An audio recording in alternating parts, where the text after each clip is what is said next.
Aroma vanila dari lilin aromaterapi yang menyala di sudut meja kopi perlahan memenuhi ruang tengah, berbaur dengan hawa dingin yang dihembuskan oleh pendingin ruangan. Jam dinding berdetak dengan irama yang konstan. Satu-satunya suara yang menemani kesendirianku sore ini. Di luar, langit Jakarta mulai berubah warna menjadi jingga kemerahan, menandakan matahari yang siap berpulang ke peraduannya. Aku menyandarkan punggungku lebih dalam ke sofa bludru berwarna abu-abu ini, menarik napas panjang, menikmati momen langka di mana aku bisa benar-benar tidak melakukan apa-apa. Nikmatnya, gumamku pelan, meraih cangkir teh kamomel yang masih mengepul hangat. Rumah ini terasa begitu besar dan sunyi tanpa kehadiran Mas Bagus tadi pagi. Suamiku itu berpamitan dengan tergesa-gesa. Katanya ada urusan mendadak di Surabaya. Sebuah proyek tender yang tidak bisa ditinggalkan. Aku masih ingat betul kecupan hangatnya di keningku sebelum ia masuk ke dalam taksi online yang menjemputnya. Ia bahkan menolak saat aku tawarkan untuk mengantarnya ke bandara. "Kamu istirahat saja sayang, wajahmu pucat. Jangan sampai sakit," katanya dengan nada penuh perhatian yang selalu berhasil membuatku merasa menjadi wanita paling beruntung di dunia. Untuk mengusir sepi, aku meraih ponselku yang tergeletak di atas bantal sofa. Layar menyala, menampilkan notifikasi yang tidak terlalu penting. Jempolku secara otomatis membuka aplikasi TikTok, mencari hiburan receh untuk membunuh waktu hingga kantuk datang. Video demi video bergulir. Resep masakan viral yang menggunakan air fryer, tingkah kucing oranye yang absurd, hingga tren tarian terbaru yang dilakukan oleh anak-anak remaja. Aku tertawa kecil melihat video seorang bapek bopak yang terjungkal saat lomba 17 Agustus. Algoritma TikTok memang paling tahu cara menghibur seorang ibu rumah tangga yang sedang kesepian sepertiku. Namun, tawa kecil itu perlahan memudar ketika jempolku menggeser layar ke atas sekali lagi. Sebuah video muncul di FYP-ku. Bukan video lucu, bukan pula resep masakan. Video itu memiliki caption yang ditulis dengan huruf kapital tebal, Hari Patah Hati Nasional, tapi versi private. "Selamat menempuh hidup baru, mbaknya." Musik latar yang digunakan adalah lagu sendu yang sedang tren, mendramatisir suasana. Awalnya, aku hanya menonton dengan setengah hati, berniat menggesernya karena aku tidak terlalu suka konten galau. Tapi, ada sesuatu yang menahan gerak jempolku. Sebuah detail visual yang menyentak saraf di otakku. Latar video itu adalah sebuah ruangan sederhana. Mungkin sebuah masjid kecil atau ruang tamu rumah yang didekorasi dengan bangga-bunga putih minimalis. Di tengah ruangan, duduk seorang penghulu dan dua orang pria yang saling berhadapan, menjabat tangan di atas meja akad. Punggung pria yang menjadi mempelai pria itu menghadap ke arah kamera. Jantungku berdegup satu ketukan lebih cepat. Punggung itu, bidang bahu itu, dan yang paling membuat napas tertahan di tenggorokan adalah kemeja yang dikenakannya. Itu adalah kemeja batik sutra, tulis berwarna coklat tua, dengan motif burung hong. Aku tahu betul kemeja itu. Bukan hanya sekadar tahu, akulah yang membelinya di butik langganan kami 3 bulan lalu, sebagai hadiah ulang tahunnya. Akulah yang mencucinya dengan tangan, menjemurnya di tempat teduh, agar warnanya tidak pudar. Dan akulah yang menyetrikanya dengan penuh kehoti-hation kemarin malam. Aku ingat betul bagaimana aku menyemprotkan pelicin pakaian beraroma lavender aroma favoritnya ke setiap inci kain sutra itu. Aku ingat bagaimana aku melipat kerahnya agar tegak sempurna. "Nggak mungkin," bisikku. Suaraku terdengar serak di telingaku sendiri. "Batik kayak gitu kan pasaran? Banyak yang punya." Aku mencoba menyangkal. Logikaku bekerja keras mencari pembenaran. "Mas Bagus sedang di Surabaya. Dia sedang meeting dengan klien penting. Dia tidak mungkin ada di dalam video TikTok random yang masuk ke FYP. Itu pasti orang lain yang kebetulan punya postur tubuh dan selera pakaian yang sama." Namun, tangan kananku mulai gemetar saat aku menekan layar untuk menghentikan video, lalu memperbesarnya. Kualitas videonya cukup jernih, direkam oleh seseorang yang duduk agak serong di belakang mempelai pria. Aku mengamati potongan rambutnya. Cepak rapi di bagian samping, sedikit tebal di atas. Model rambut yang baru saja ia pangkas 2 hari lalu di barbershop dekat rumah. Masih ada bekas cukuran tipis di leher belakangnya yang terlihat samar. Darahku terasa dingin, mengalir deras meninggalkan wajahku hingga aku yakin bibirku kini seputih kapas. Video itu berlanjut. Suara penghulu terdengar lantang, menembus speaker ponselku dan menghantam gendang telingaku seperti palu godam. "Saya nikahkan dan saya kawinkan engkau, Bagus Setio Nugroho bin Hartono, dengan Ananda Rina Amalia binti Suryanto, dengan mas kawin seperangkat alat sholat dan logam mulia, 10 gram dibayar tunai. Dunia di sekitarku runtuh seketika. Hening. Suara detak jam dinding lenyap. Suara dengung AC menghilang. Yang tersisa hanya dengung panjang yang menyakitkan di dalam kepalaku. Nama itu. Nama lengkap suamiku. Nama ayah, mertuaku. Tidak ada keraguan lagi. Tidak ada ruang untuk penyangkalan. Pria di dalam video itu, dengan suara bariton yang tegas dan lancar, menjawab kalimat ijab itu dalam satu tarikan napas. Saya terima nikah dan kawinnya Rina, Amalia binti Suryanto, dengan mas kawin tersebut dibayar tunai. Sah? Tanya penghulu. Sah, jawab para saksi, serempak. Kamera kemudian bergeser sedikit, menangkap profil wajah pria itu, saat ia menoleh ke arah wanita yang kini resmi menjadi istrinya atau istri keduanya. Wajah itu tersenyum, senyum yang sama yang ia berikan padaku tadi pagi. Senyum yang selama 5 tahun ini menjadi sumber kebahagiaanku. Hidung mancungnya, tai lalat kecil di bawah telinga kirinya, semuanya terpampang jelas. Ponsel di tanganku terlepas, jatuh ke atas karpet tebal di bawah kaki. Aku tidak berteriak, aku tidak menangis, rasanya air mataku mengering seketika, terserap oleh panasnya amarah yang mulai membakar dari ulu hati. Aku hanya duduk terpaku, menatap kosong ke arah layar ponsel yang masih menyala di lantai, mengulang video itu dalam mode loop. Saya terima nikah dan kawinnya, saya terima nikah dan kawinnya. Suara itu terus berulang, seperti mantra kutukan yang sedang ditanamkan ke dalam otakku.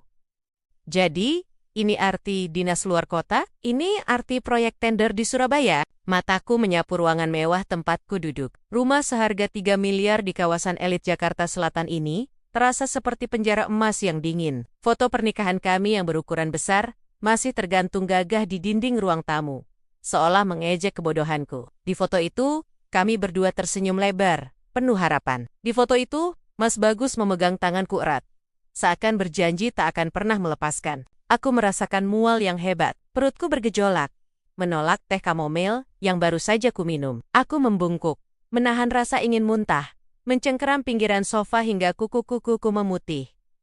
Rasa sakitnya bukan seperti ditusuk pisau. Ini lebih buruk. Rasanya seperti seluruh organ dalam tubuhku ditarik paksa keluar, meninggalkan rongga kosong yang perih. Kepercayaan yang kubangun bata demi bata selama 5 tahun, hancur lebur hanya dalam durasi 15 detik video TikTok. Rina Amalia, desisku menyebut nama wanita itu. Nama yang asing. Aku tidak pernah mendengar nama itu keluar dari mulut Mas Bagus. Siapa dia? Rekan kerja, teman lama, atau orang asing yang baru ia kenal? Aku memungut kembali ponselku dengan tangan yang masih gemetar hebat. Aku harus menyimpan ini. Instingku mengatakan, aku tidak boleh membiarkan emosi menguasai logikaku sepenuhnya. Meskipun rasanya aku ingin membanting benda pipih ini ke tembok, hingga hancur berkeping-keping. Dengan napas tersengal, aku menekan tombol share, lalu save video. Aku juga melakukan tangkapan layar pada bagian wajah Mas Bagus yang terlihat jelas. Aku membuka profil pengunggah video itu. Akun bernama @sobatkondangan. Sepertinya akun tamu undangan, atau mungkin teman dari pihak perempuan yang tidak tahu bahwa pria yang sedang melangsungkan akad itu adalah suami orang. Komentar-komentar di video itu mulai bermunculan. Masya Allah, ganteng banget pengantin cowoknya. Samawa ya Kak Rina. Terharu banget lihat ijabnya lancar. Mereka tidak tahu. Tidak ada satupun dari mereka yang tahu bahwa di balik video romantis itu ada seorang istri sah yang sedang duduk sendirian di rumah, menatap layar dengan tatapan nanar, merasa separuh jiwanya baru saja dimatikan paksa. Aku berdiri, kakiku terasa goyah seperti jeli. Aku berjalan menuju jendela besar yang menghadap ke taman samping. Bayanganku terpantul di kaca. Wajahku pucat pasi, mataku terbelalak lebar, namun kosong. Kamu penipu, Mas? Bisikku pada bayanganku sendiri. Atau mungkin pada bayangan Mas Bagus, yang kini menari-nari di kepalaku. Ingatanku kembali berputar pada kejadian tadi pagi. Kemeja batik itu, aku sendiri yang memasukkannya ke dalam koper. Mas Bagus bilang, baju ini buat gala dinner sama klien, biar kelihatan formal, tapi tetap berbudaya. Aku tersenyum getir. Gala dinner asterisk. Ternyata, gala dinner-nya adalah resepsi pernikahan siri. Betapa bodohnya aku. Betapa naifnya aku mempercayai setiap kata manis yang keluar dari bibirnya. Sebuah notifikasi WhatsApp masuk. Nama suamiku muncul di layar. Mas Bagus, sayang, aku sudah sampai hotel. Capek banget perjalanan dari bandara. Aku mau langsung istirahat ya. Mungkin hati aku silent dulu. Jangan lupa makan malam. cinta, love you. Pesan itu seperti siraman bensin ke dalam api yang sedang menyala di dadaku. Kebohongan yang begitu lancar, dia bahkan masih sempat mengirim pesan manis sesaat setelah atau mungkin sebelum ia menjabat tangan penghulu untuk menikahi wanita lain. Aku menatap pesan itu lama. Biasanya, aku akan membalas dengan cepat, memberinya semangat, menyuruhnya istirahat yang cukup. Tapi kali ini, jempolku kaku. Aku tidak boleh gegabah. Jika aku melabraknya sekarang via telepon, dia bisa saja mengelak, mematikan ponsel, lalu menghilang atau menyusun alibi. Dia sedang di luar kota, atau dimanapun dia berada, bersama istri barunya.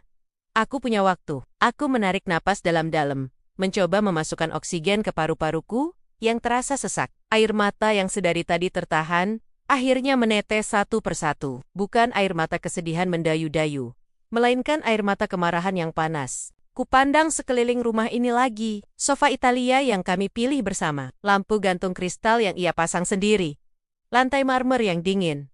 Semua kemewahan ini, tiba-tiba, sebuah fakta terlintas di benakku, menyeruak di antara kabut emosi. Fakta yang selama ini tidak terlalu kupedulikan karena aku percaya penuh padanya, namun kini menjadi satu-satunya senjata yang kumiliki, sertifikat rumah ini. BPKB mobil Pajero Sport, di garasi. Bahkan deposito utama keluarga, semuanya atas namaku. Dewey, ayahku, sebelum meninggal, bersikeras agar semua aset yang dibeli menggunakan uang warisan keluarga kami, harus didaftarkan atas namaku. Meskipun Mas Bagus yang bekerja mengelolanya. Mas Bagus dulu setuju saja, mengatakan itu bukti cintanya, bahwa ia tidak mengejar harta. Senyum getir di bibirku perlahan berubah menjadi seringayan tipis yang dingin. Aku mengusap air mata di pipiku dengan kasar. Aku tidak akan menghabiskan malam ini dengan menangis, merongrong, meratapi nasib. Mas Bagus telah membuat pilihannya. Dia memilih untuk mengkhianatiku, membohongiku, dan mendoakanku di saat aku memberinya kesetiaan penuh. Dia pikir dia bisa memiliki keduanya, istri yang patuh di rumah mewah dan istri muda untuk bersenang-senang. Aku menatap kembali video di TikTok yang masih berputar bisu di layar ponselku. Wajah Mas Bagus terlihat begitu bahagia di sana. Nikmatilah, Mas. Nikmatilah kebahagiaan semu itu selagi bisa. Karena saat kamu pulang nanti, kamu tidak akan menemukan rumah untuk bernaung. Apalagi istri yang menyambutmu dengan teh hangat. Malam ini masih panjang, dan aku punya banyak pekerjaan yang harus dilakukan sebelum fajar menyingsing.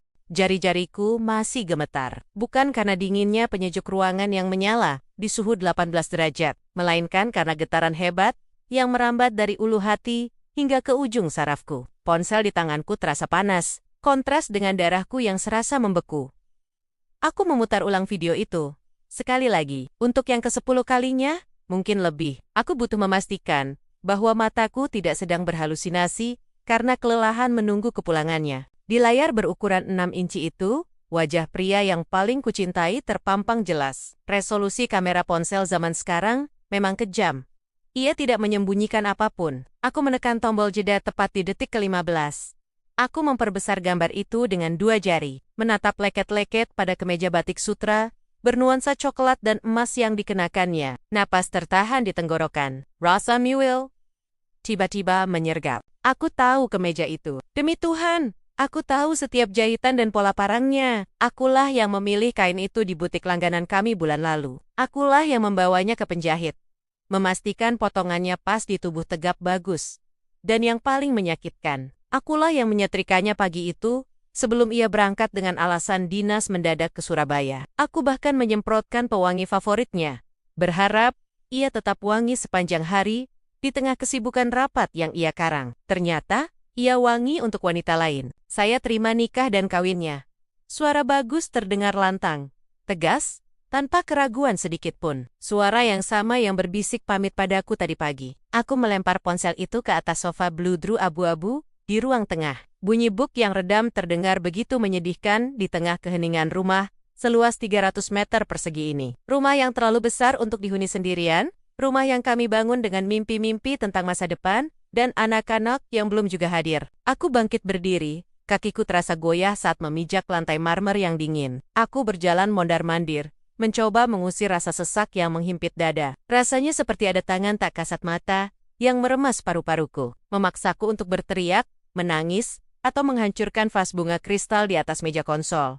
Namun, anehnya, air mata itu tidak turun. Mataku terasa panas, dan kering. Rasa sakit yang tadi menghujam perlahan bermetamorfosis menjadi sesuatu yang lain. Sesuatu yang lebih gelap, lebih berat, namun jauh lebih stabil. Aku berhenti tepat di depan cermin besar yang tergantung di lorong menuju kamar utama.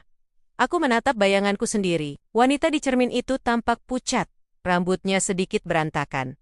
Tetapi tatapannya mulai berubah. Kesedihan yang rapuh perlahan mengeras, membeku menjadi amarah yang dingin. Kau bodoh. Bagus, bisikku pada pantulan diriku sendiri, seolah berbicara pada hantu suamiku yang kini sedang berbahagia di pelukan istri sirinya. Kau pikir aku hanya akan menangis di pojokan? Kau pikir aku akan menunggumu pulang lalu memohon penjelasan? Aku tertawa kecil. Tawa yang terdengar sumbang dan pahit. Pandanganku beralih menyapu sekeliling ruangan. Lampu gantung kristal yang menggantung megah di langit-langit, sofa kulit impor dari Italia, lukisan abstrak karya seniman ternama di dinding hingga smart TV 65 inci yang baru kami beli bulan lalu. Semua ini adalah simbol kesuksesan Bagus Satau. Setidaknya, itulah yang selalu ia banggakan di depan teman-temannya. Rumahku, istanaku, begitu ia sering berkata sambil menepuk dadanya dengan bangga. Tunggu, sebuah ingatan melintas di benakku, tajam dan menyilaukan seperti kilat. Rama ini, aku melangkah cepat menuju ruang kerja Bagus. Pintunya tidak terkunci. Ia terlalu percaya diri, terlalu yakin bahwa istrinya yang penurut ini tidak akan pernah mengusik privasinya. Aroma tembakau samar-samar tercium di ruangan itu. Sisa cerutu yang sesekali ia hisap saat merasa stres. Aku menuju lemari besi kecil di sudut ruangan, tersembunyi di balik deretan buku-buku tebal tentang manajemen bisnis yang jarang ia baca. Tanganku terulur menyentuh panel digital brankas itu. Astoris 061-218 Astoris, tanggal pernikahan kami.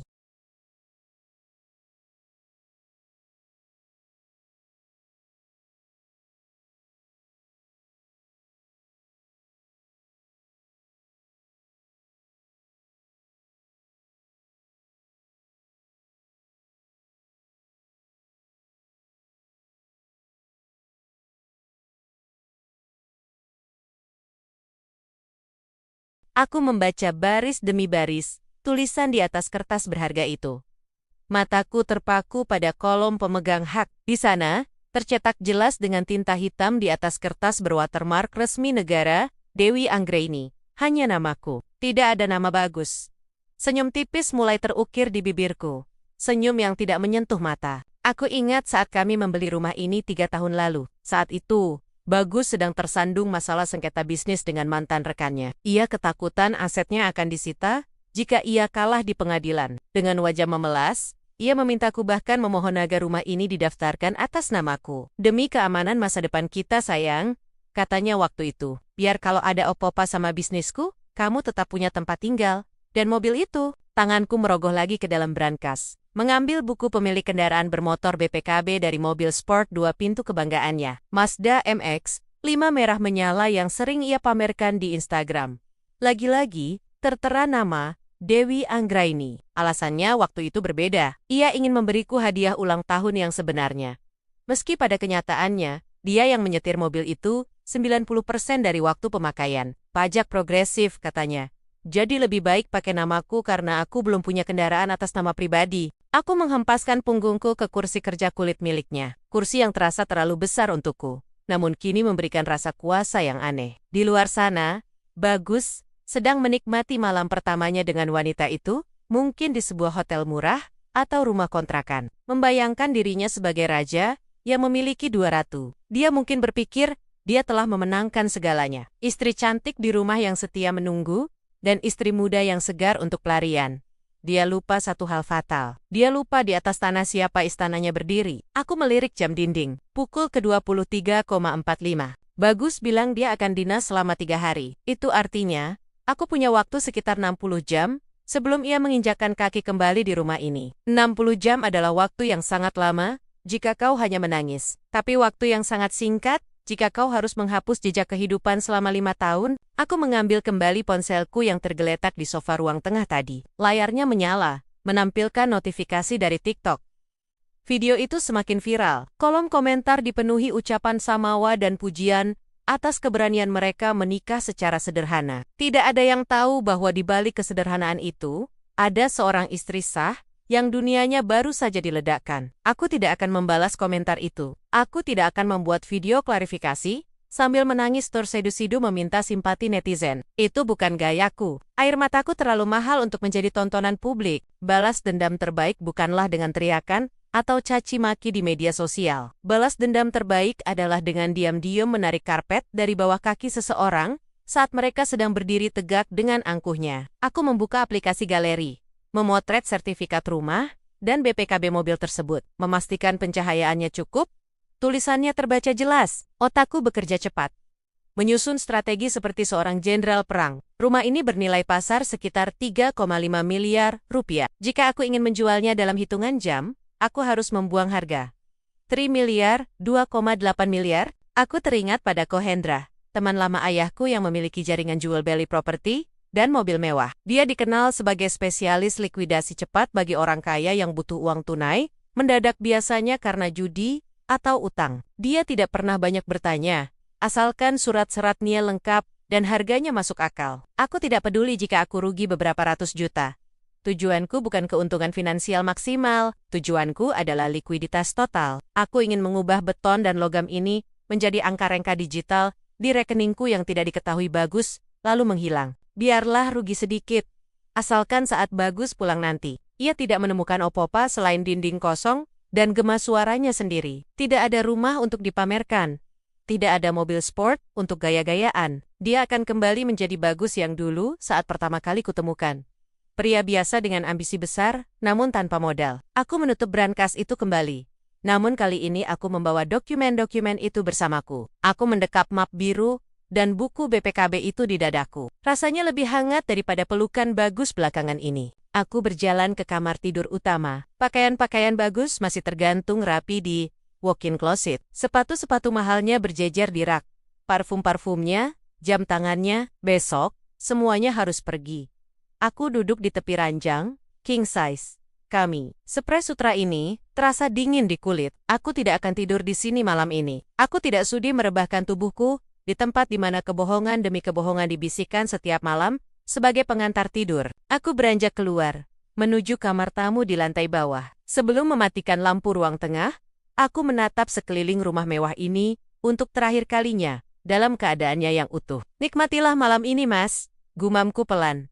Suaraku terdengar datar namun tajam, membelah kesunyian malam. Karena mulai besok, semua kemewahan yang kau tumpangi ini akan runtuh. Malam ini, aku tidak akan tidur nyenyak, tapi bukan karena sedih.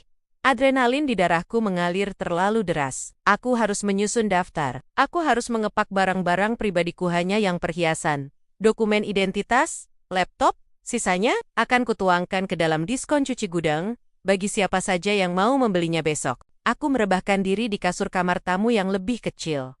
Menatap langit-langit polos, di kepalaku, skenario demi skenario mulai tersusun rapi. Tidak ada ruang untuk keraguan. Cinta yang kumiliki untuknya telah mati tepat di detik ke-15. Video itu digantikan oleh kalkulasi bisnis yang dingin. Besok pagi, saat matahari terbit, aku bukan lagi istri yang setia menunggu. Aku adalah eksekutor. Pukul 7 pagi, matahari baru saja merangkak naik, menyinari lantai marmer dingin di ruang tengah yang luas ini. Cahayanya menyilaukan, namun tidak sebanding dengan api yang membakar di dadaku. Di atas meja makan jati yang bagus banggakan katanya, diimpor langsung dari Jepara dengan harga puluhan juta terhampar map plastik bening. Isinya bukan surat cinta, melainkan amunisiku, sertifikat hak milik SHM rumah di kawasan elit Bintaro ini, dan BPKB mobil, sport, 2 pintu kesayangannya. Semua atas namaku. Dewi, aku menyesap kopi hitamku yang sudah dingin. Rasanya pahit, sepadan dengan kenyataan yang harus kutelan sejak kemarin. Bagus lalu berkata, pakai namamu saja sayang, biar pajaknya progresifku aman.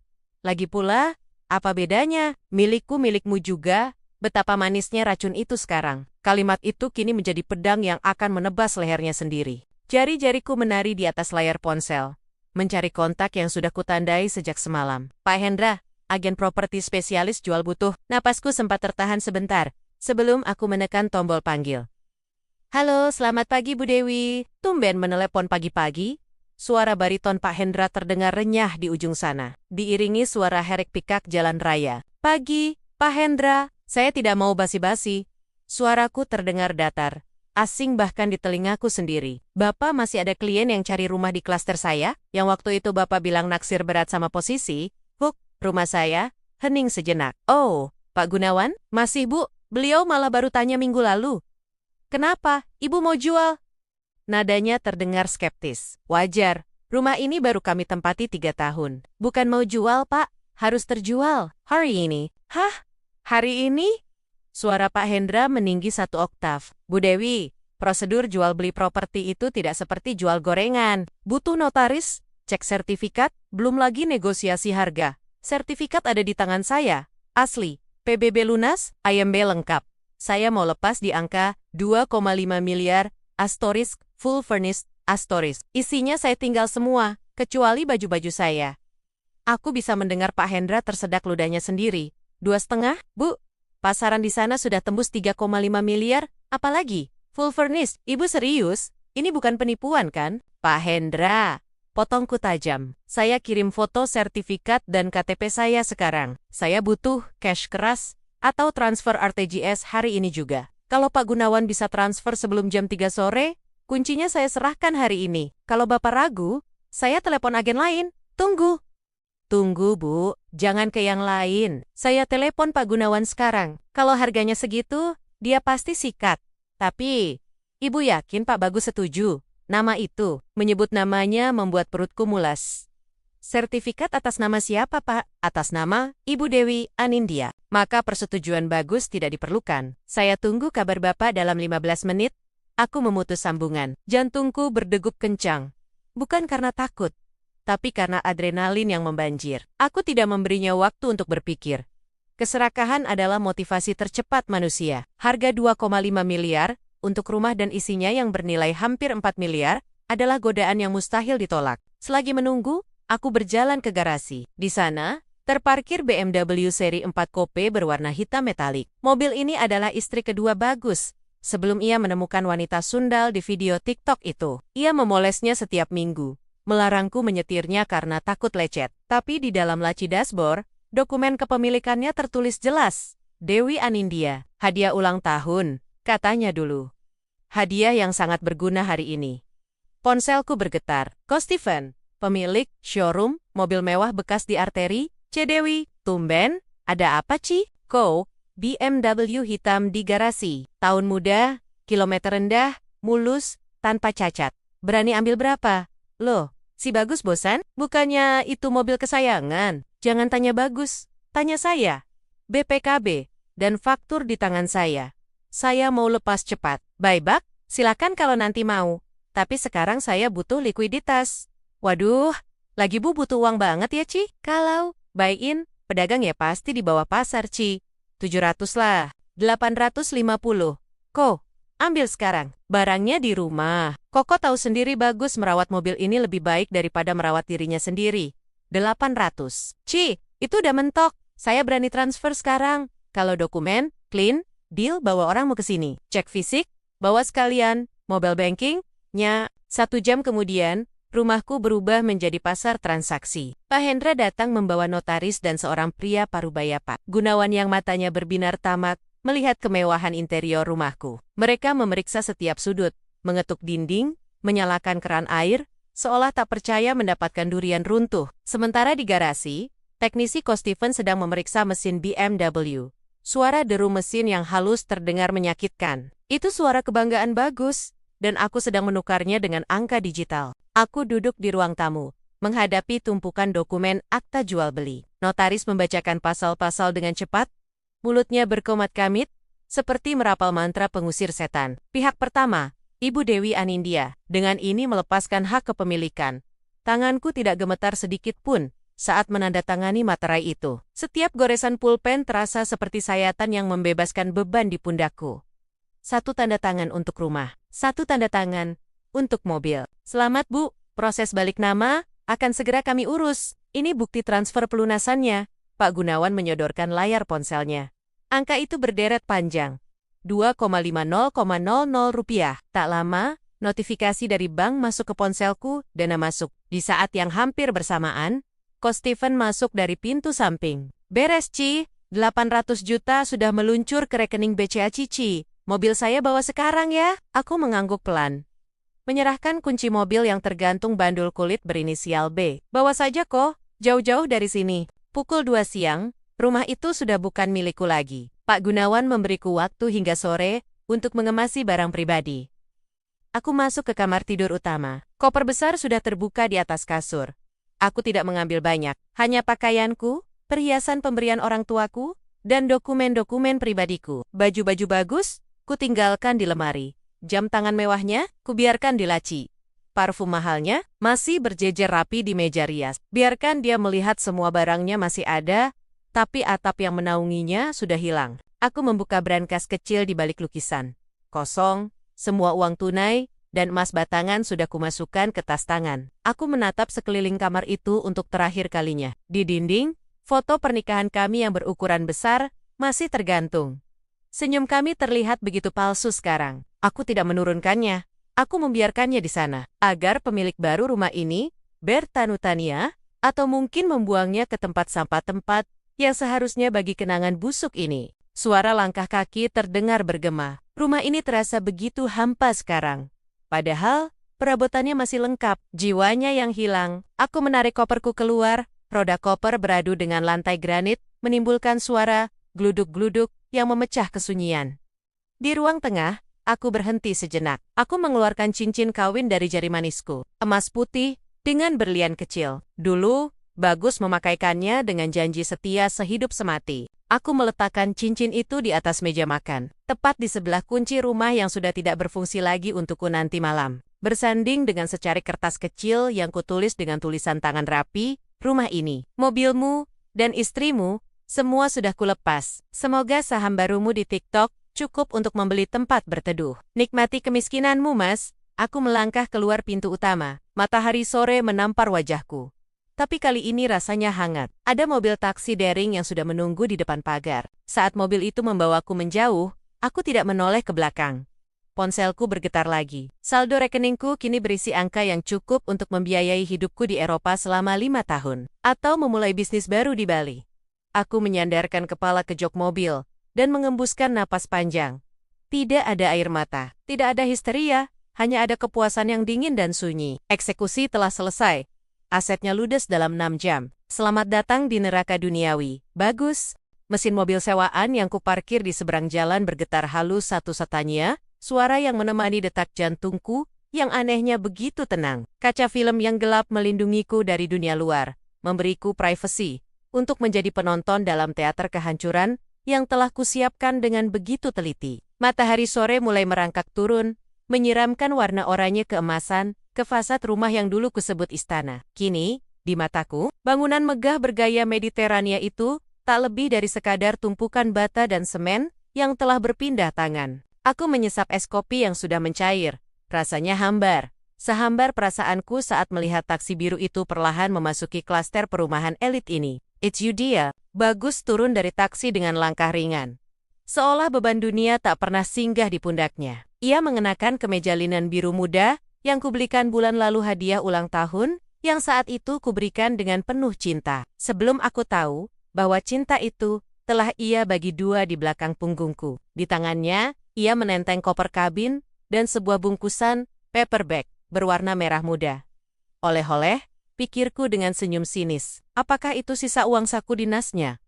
Ataukah sisa belanjaan untuk istri sirinya yang ia bawa pulang untuk menenangkan hati istri pertamanya? Ia melambaikan tangan pada sopir taksi yang berlalu, lalu berbalik menghadap gerbang rumah. Senyumnya lebar, merekah sempurna. Aku bisa membayangkan apa yang ada di kepalanya.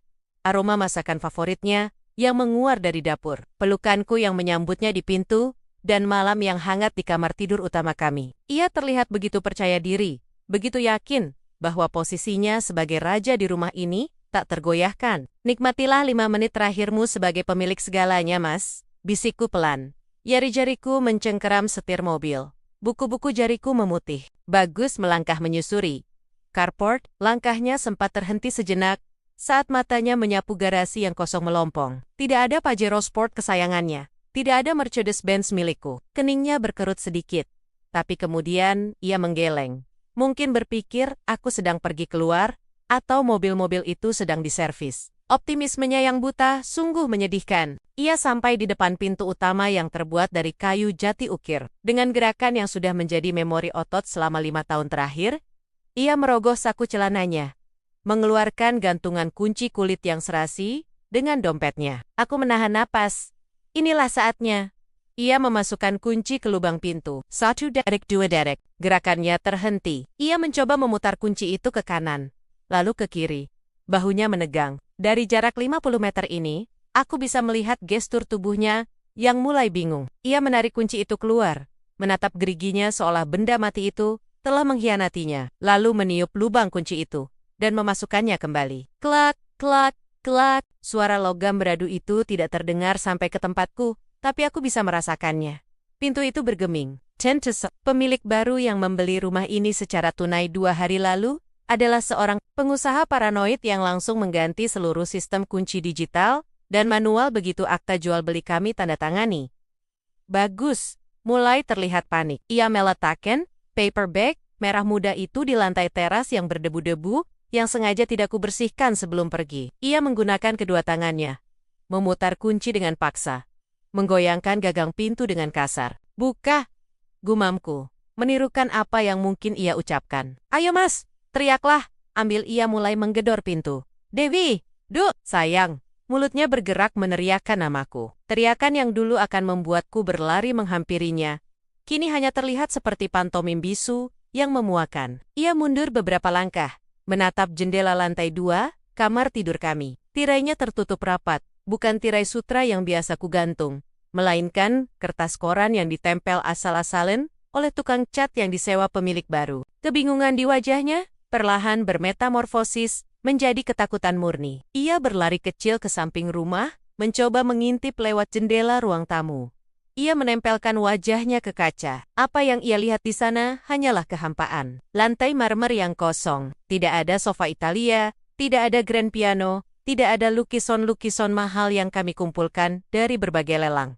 Semuanya sudah kuangkan. Rumah itu kini tak lebih dari cangkang kosong, persis seperti pernikahanku dengannya. Tiba-tiba, seorang satpam yang sedang berpatroli dengan sepeda motor berhenti di depan pagar. Pak Ujang, aku mengenalinya. Pria parubaya itu terlihat ragu-ragu sebelum turun dari motornya. Aku menurunkan kaca jendela mobilku sedikit, hanya 1 inci, membiarkan suara dari luar masuk. Angin sore membawa percakapan mereka saop-saop, namun cukup jelas di telingaku.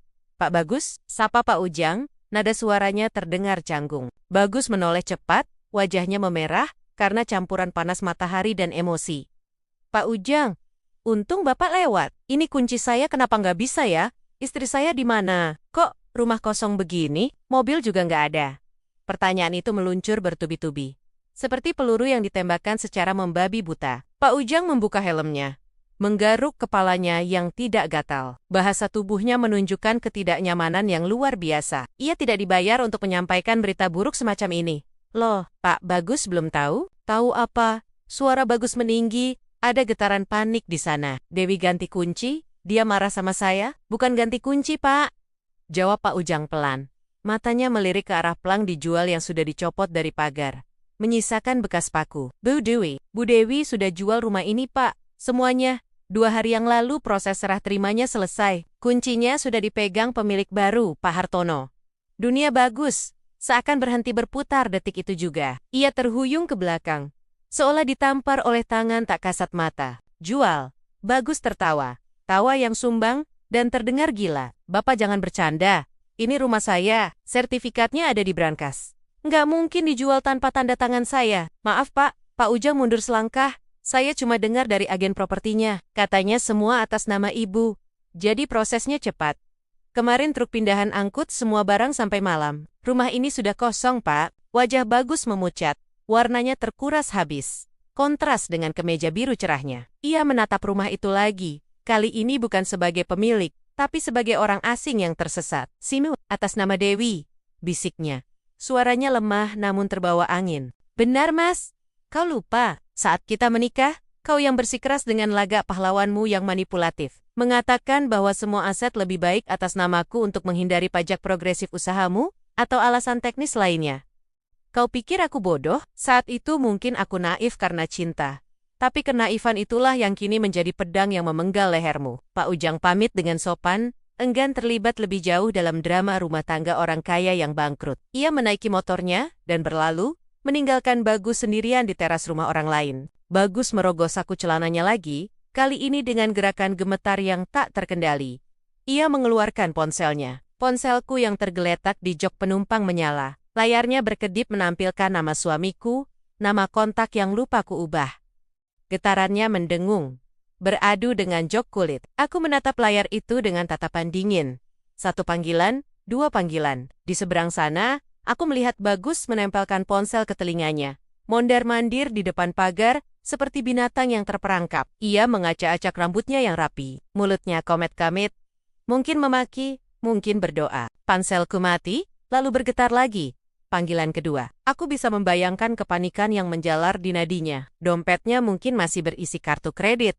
Tapi, ia tidak tahu bahwa kartu tambahan yang ia pegang sudah kublokir pagi ini. Mobil dinasnya sudah ditarik karena ia menggunakan inventaris kantor untuk keperluan pribadi di luar kota. Laporan anonim yang kukirimkan ke HRD kantornya bekerja sangat efektif.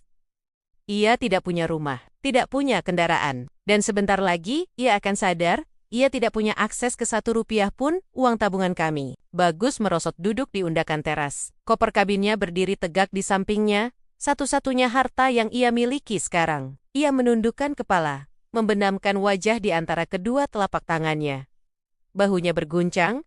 Apakah dia menangis? Ataukah dia sedang menyusun alibi baru di kepalanya? Sayangnya, Mas, tidak ada lagi alibi yang bisa menyelamatkanmu. Video ijab kabulmu dengan wanita itu masih berputar di kepalaku. Setiap sah yang diteriakan para saksi di video itu adalah satu paku di peti mati pernikahan kita. Matahari hampir tenggelam sepenuhnya. Lampu jalan di kompleks mulai menyala otomatis, menyoroti sosok Bagus yang meringkuk menyedihkan. Bayangan tubuhnya memanjang di atas paving block, sendirian. Kegelapan mulai menyelimuti, persis seperti masa depannya. Aku mengulurkan tangan, menolak panggilan ketiga di ponselku, lalu memblokir nomornya.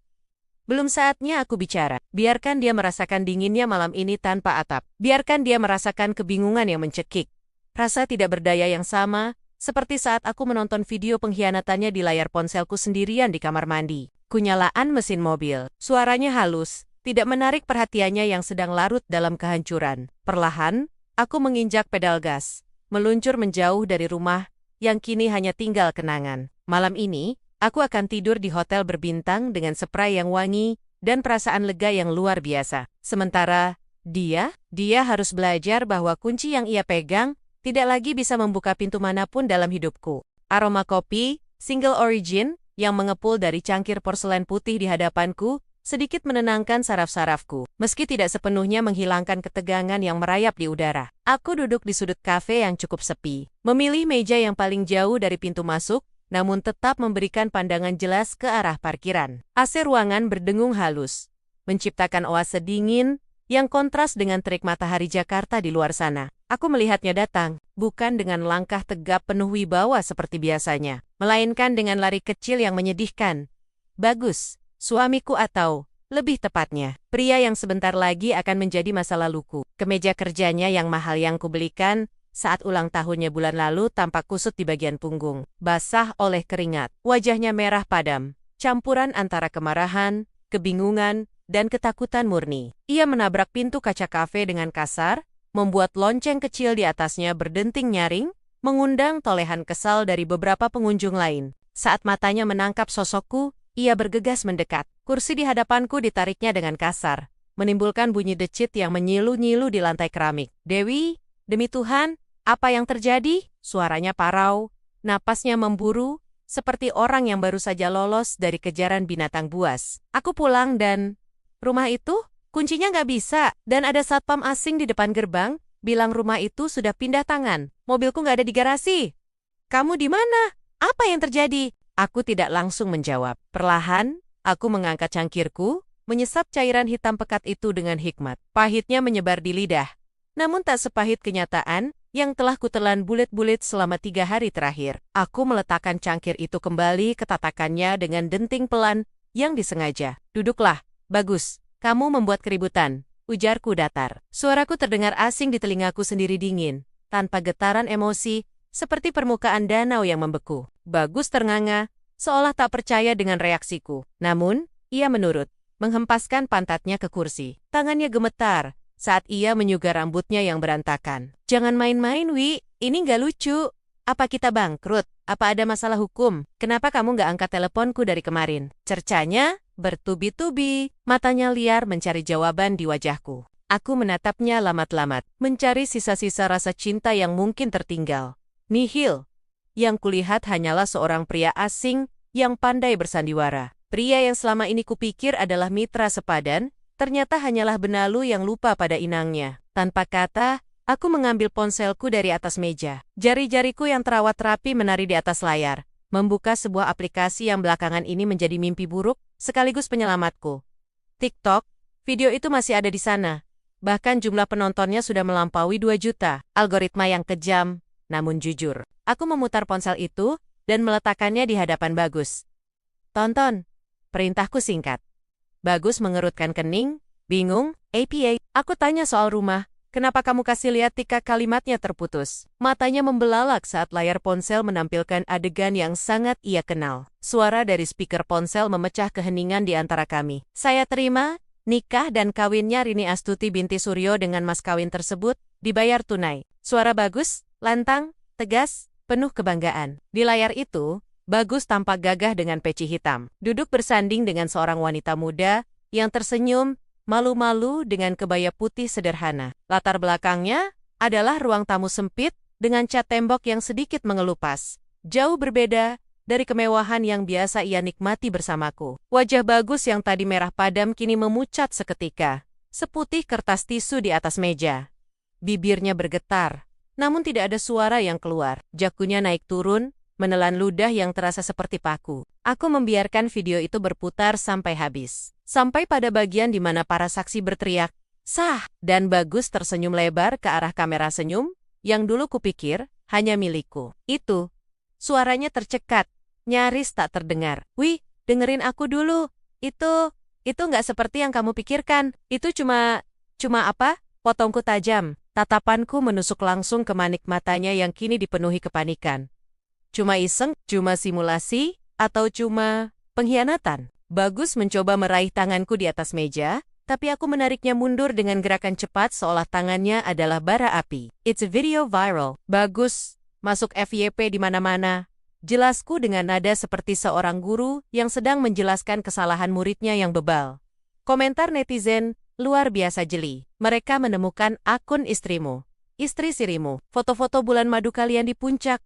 Saat kamu bilang sedang ada, training, kantor, semua ada. Lengkap. Bagus merosot di kursinya. Bahunya turun, topeng suami sempurnanya hancur, berkiping-kaping di lantai kafe yang dingin. "Maaf," bisiknya. Air mata buaya mulai menggenang di sudut matanya. "Aku kilaf, Wi. Aku bisa jelaskan. Dia lagi hamil. Aku nggak tega, tapi aku cinta sama kamu, Wi. Cuma kamu istri sahku." Tawa kecil lolos dari bibirku, tawa yang kering dan miris. "Cinta? Kamu sebut ini cinta?" Aku menegakkan punggung, menatapnya dengan rasa jijik yang kini tak lagi bisa kusembunyikan. "Kamu pikir aku bodoh? Bagus. Kamu pikir aku akan menangis, meraung-raung, lalu memaafkanmu karena aku takut kehilanganmu?" Bagus diam, tertunduk. "Aku tidak sedih, Bagus. Aku merasa terhina. Dan kamu tahu apa yang aku lakukan saat seseorang menghinaku?" Aku mencondongkan tubuh ke depan, merendahkan suaraku menjadi bisikan yang mematikan. "Aku menghapus mereka dari hidupku." Tapi rumah, Bagus mengangkat wajahnya lagi, kepanikan finansial mulai menggeser rasa bersalahnya.